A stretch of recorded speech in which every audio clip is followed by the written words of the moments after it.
জঙ্গলের বাইরে একটা ঘরে একটা ছাগল আর তার 7টা ছোট ছোট সুন্দর সুন্দর বাচ্চারা একসাথে থাকতো। ছাগলটা নিজের বাচ্চাদের খুব ভালোবাসা দিত আর তাদের খুব ভালোভাবে খেয়াল রাখত। অনেক সময় ছোটদের জন্য ঘাস আর ফল আনার জন্য ঘর থেকে বাইরে যেতে হতো, আর তখন এই ছোট ছোট বাচ্চাগুলো ঘরের মধ্যে একা একাই থেকে যেত। ছাগলটা জানতো কি জঙ্গলে একটা বদমাশ শিয়াল থাকে আর তার নজর তার ছোট ছোট বাচ্চাদের উপরে আছে, তাই সে তাদের সব সময় বিপদের থেকে রক্ষা করত। এরমই একবার সেই ছাগলটা ঘাস আর ফল আনতে বাইরে বেরোচ্ছিল, তো সে তার বাচ্চাদের বলল, দেখো বাচ্চারা, আমি বাইরে যাচ্ছি, তোমরা সবাই ঘরেই থেকো, দরজা ঠিক করে বন্ধ করো, আর অন্য কেউ আসলে তোমরা দরজা খুলবে না, ঠিক আছে? হ্যাঁ ঠিক আছে মা। হ্যাঁ, ঠিক আছে। কিন্তু আমরা তোমায় কি করে চিনবো মা? কি করে জানবো যে দরজায় তুমি আছো বলো? আমি এই গানটা শোনাবো। দরজা খোলো, আমার সোনা মা এসে গেছে, জলদি খোলো, খাবার সুস্বাদু এনেছি, আরে জলদি খোলো, খাবার সুস্বাদু এনেছি। যখন তোমরা এই গানটা শুনবে তখনই তোমরা দরজা খোলো, ঠিক আছে? হ্যাঁ ঠিক আছে মা, আমরা বুঝে গেছি। সেই ছাগলটা নিজের থলি উঠালো, কিন্তু একটা বদমাশ শিয়াল ছাগলটা আর তাদের বাচ্চাদের সব কথা চুপি চুপি লুকিয়ে শুনছিল। ও হো হো হো হো, এবার তোদের গোপন কথাটা আমি জেনে গেলাম। আজকে তো আমার ভুঁড়ি ভোজ। সঙ্গে সঙ্গে ছুটে দৌড়ে গিয়ে শিয়ালটা ছাগলের ঘরে গেল, দরজা খটখট করলো আর নিজের বেসুরা আওয়াজে গাইতে শুরু করে দিল। দরজা খোলো, আমার সোনা মা এসে গেছে, আরে জলদি খোলো, খাবার সুস্বাদু এনেছি, আরে জলদি খোলো, খাবার সুস্বাদু এনেছি। আরে বাহ, মা এসে গেছে, চলো দরজা খোলা যাক।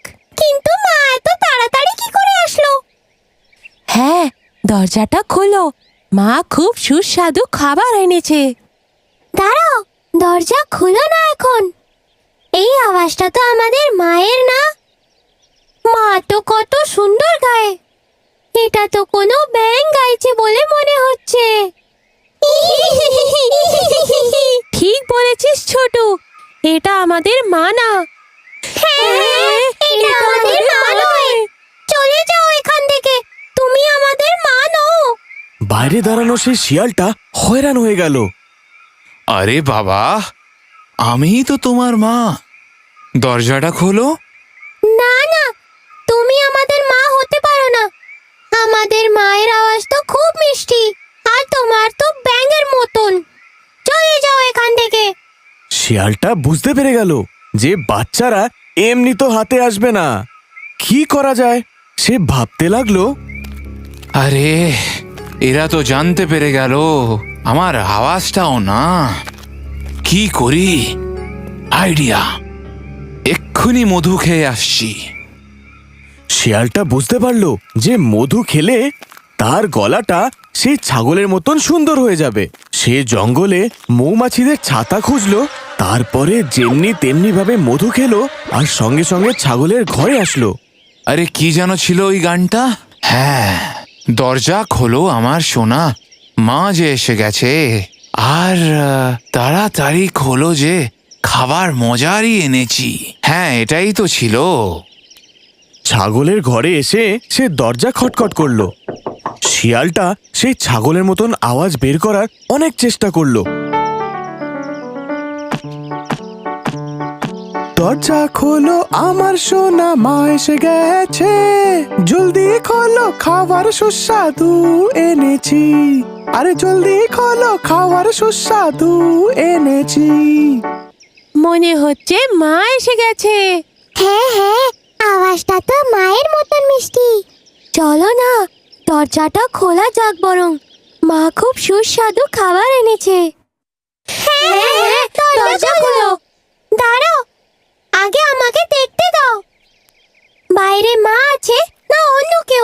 বাচ্চারা দরজার কাছে গেল আর নিচের ফুটো দিয়ে দেখতে লাগলো। ওরা কালো পা দেখতে পেল। ও বলল, এ আমাদের মা নয়, ওনার পা তো ফর্সা ফর্সা, আর এর পা তো কালো কালো দেখতে। এ আমাদের মা নয়, দরজা খোলো, খাওয়ার সুস্বাদু এনেছি। মনে হচ্ছে মা এসে গেছে।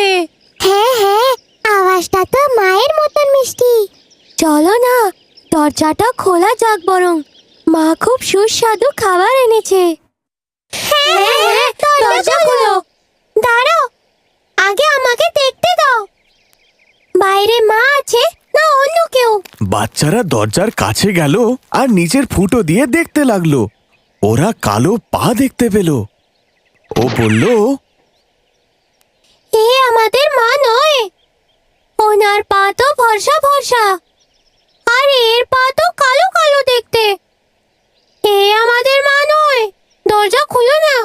ছোট বাচ্চাটা দরজার কাছে গেল আর সে বলল, তুমি আমাদের মা নও, তোমার পাটা কালো, কিন্তু আমাদের মায়ের পা তো ফর্সা।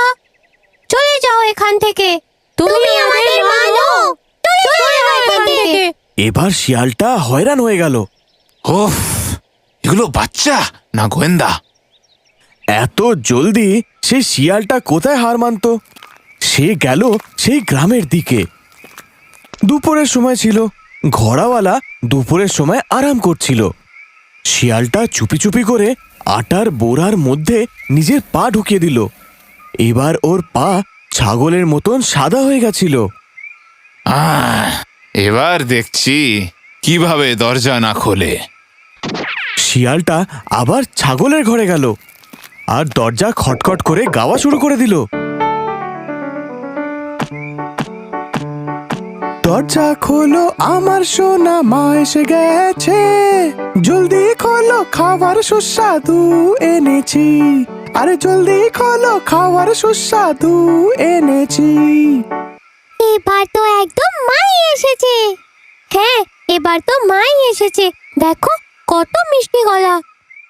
দ্বিতীয় বাচ্চাটা নিচে ফুটো দিয়ে দেখলো তো সে দেখলো সাদা পা আছে। আর দেখো, পাটাও ফর্সা। চলো না, দরজাটা খোলা যাক, আমার খুব খিদে পেয়েছে। হ্যাঁ হ্যাঁ, মা এসেছে, চলো দরজা খুলি। না না, দরজাটা খুলো না, ওটা মা না, অন্য কেউ এসেছে। কিন্তু বাকি বাচ্চারা ছোটর কথা একদম শুনলো না আর দরজাটা খুলেই দিল। আর তারপর কি হলো? শেয়ালটা খুব জোরে চেঁচালো, আমার সোনা বাচ্চা, আমি হলাম তোমাদের মা। তোমাদেরকে আমি খাবার দেওয়ার জন্য না, খাওয়ার জন্য এসছি। শিয়ালটা ঘরের ভেতরে ঢুকে গেল। ওকে দেখে বাচ্চারা অনেক ভয় পেয়ে গেল। সবাই চিল্লাতে লাগলো, বাচ্চারা এদিক ওদিক পালাতে লাগলো আর শিয়ালের থেকে লুকাতে লাগলো। কেউ পর্দার পেছনে লুকালো তো কেউ খাটের তলায়। একটা বাচ্চা আলমারির তলায় লুকিয়ে পড়লো আর দুটো বাচ্চা একটা বড় বাটির তলায় লুকিয়ে পড়লো। একটা বাচ্চা কিছুই বুঝতে পারছিল না, তো সে ভয়ে কাঁপতে কাঁপতে এক জায়গায় দাঁড়িয়ে পড়লো। এবার কি করে বাঁচবে আমার থেকে? আমি তোদেরকে ধরেই ছাড়বো। শিয়ালটা এক এক করে সব বাচ্চাদের খুঁজলো আর ধরে একটা থলিতে ভরে দিল। থলিটাকে নিজের কাঁধে রেখে খুব মজায় গুনগুন করে জঙ্গলের দিকে চলে গেল। ও হো হো হো, ছোট্ট ছোট্ট মিষ্টি মিষ্টি বাচ্চা, আজকে তো আমার সত্যি ভুড়ি বোঝ। শেয়ালের থেকে বেঁচে সব থেকে ছোট বাচ্চাটা চুল্লির কাছে গিয়ে লুকিয়েছিল। শেয়ালের ধ্যান ওর উপর গেল না আর সে বেঁচে গেল। কিছুক্ষণ পরে যখন ছাগলটা খাবার দাবার নিয়ে ঘরে ফিরল তো সে দেখে যে ঘরের দরজা তো খোলা আছে আর ঘরের সব জিনিসপত্র ছড়িয়ে ছিটিয়ে রয়েছে। ভয়ের চোটে সে বাচ্চাদের ডাকতে থাকলো, বাচ্চারা, আমার ছোট বাচ্চারা, কোথায় তোমরা? দেখো দেখো, আমি তোমাদের জন্য কি এনেছি। মায়ের আওয়াজ শুনে সব থেকে ছোট বাচ্চাটা বাইরে আসলো আর বেচারা কাঁদতে থাকলো। শিয়ালটা সঙ্গে সঙ্গে ওকে গলায় লাগিয়ে নিল আর জিজ্ঞেস করলো, তোমার ভাই বোনেরা কোথায়? ছোট বাচ্চাটা কাঁদতে কাঁদতে মাকে সব সত্যিটা বলল। ছাগলটা রেগে মেগে লাল হয়ে গেল। আমার বাচ্চাদের নিয়ে গেছে? ওর এত সাহস! এখনই খবর নিচ্ছি ওর। চলো আমার সাথে, বাচ্চাদের আর ওই শিয়ালটাকে গিয়ে খুঁজি। এদিকে শিয়ালটা সেই থলিটা নিয়ে দৌড়াচ্ছিল। কিছুক্ষণ পর সে হাঁপিয়ে গেল। সে ভাবল, এখন কিছুক্ষণ বিশ্রাম করে নি। এমনিতেও বাচ্চাগুলো কোথায় দৌড়ে পালাবে, ওদের তো আমি বেশ মজায় খাবো।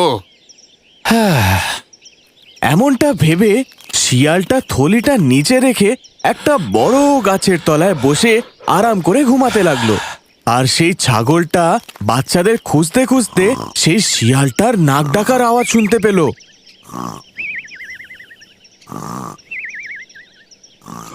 ছাগলটা দেখলো যে শিয়ালটা আরাম করে ঘুমাচ্ছে। পাশে থাকা থলিতে বাচ্চারা এদিক ওদিক নড়ছিল। বাচ্চাদের জীবিত দেখে ছাগলটা নিশ্চিন্ত হলো। আর সে চুপি চুপি করে থলির কাছে গেল আর ওটাকে খুলে দিল। সব বাচ্চারা থলি থেকে বাইরে বেরিয়ে গেল। বাচ্চারা মাকে দেখে খুব খুশি হয়ে গেল। ইতিমধ্যেই সেই ছোট বাচ্চাটা একটা বড় পাথর আনলো আর সেটাকে সেই থলিতে ঢুকিয়ে দিল। আর তাকে দেখে সব বাচ্চারা বড় বড় পাথর এনে সেই থলিতে ভরে দিল। ছাগলটা থলিটাকে দড়ি দিয়ে বেঁধে দিল। এবার ছাগলটা আর তার 7টা বাচ্চা পাশের ঝাড়িতে লুকিয়ে পরের গল্পটা দেখতে লাগলো। কিছুক্ষণ পরে শিয়ালটার নিদ্রা ভাঙলো। ওহো, খুব দেরি হয়ে গেল। এবার আমি বাড়ি যাই আর ছোট ছোট বাচ্চা খাই। শিয়ালটা থলিটা নিয়ে বেরিয়ে পড়লো। এর খুবই ভারী, ভীষণ ভারী লাগছে। এতগুলো বাচ্চা, আজ তো আমার ভুড়ি ভোজ। আমি তো পেট ভরে খাবো। থলি উঠিয়ে শিয়ালটা চলতে লাগলো, কিন্তু পাথরে ভরা সেই থলিটা সে সামলাতেই পারছিল না। নদী পার করতে গিয়ে যেমনি না সে জলের মধ্যে নামলো, পা স্লিপ করে সে জলের মধ্যে পড়ে গেল আর জলের স্রোতে বইতে লাগলো। আরে আরে, আমায় কেউ একটা বাঁচাও! আরে আরে, বাঁচাও! ছাগল আর তার 7 বাচ্চা শিয়ালের এই অবস্থা দেখে হাসি বন্ধই করতে পারলো না। শিক্ষা, বাজে কর্মের ফল সবসময় বাজেই হয়।